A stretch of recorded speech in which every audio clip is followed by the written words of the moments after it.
Las prendas deben ajustarse a quien las usa, y no al revés.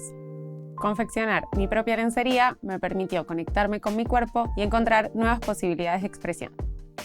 Hola, soy Julieta Contreras, la persona detrás de Lencería en Casa. En este curso de doméstica te voy a enseñar a crear tu nuevo conjunto de ropa interior.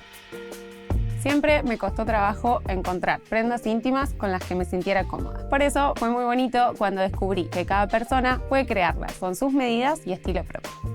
Al elaborar ropa interior con nuestras propias manos, los materiales son la base de todo. Los tejidos tienen su propio carácter y es fascinante interpretarlos en cada diseño. Cuando tengas tus bocetos listos, te explicaré cómo tomar las medidas de tu cuerpo y trazar los patrones de un bralet y 2 bombachas regulables, una vedetina y una les. En este camino, lo que más me inspira es el proceso de transformación de la prenda. Me permite interactuar con colores, formas y texturas y adentrarme en un momento de atención plena. Cortaremos la tela y coseremos las 3 piezas.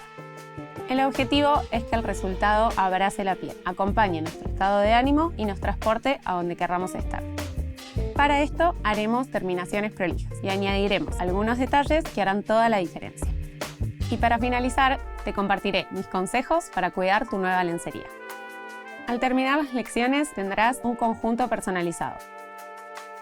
Para seguirme necesitarás elásticos, ganchos, tejidos, materiales de costura, máquina de coser y conocimiento de sus funciones básicas. Crea prendas que se ajusten a tus gustos y medidas y te hagan sentir cómoda todo el tiempo.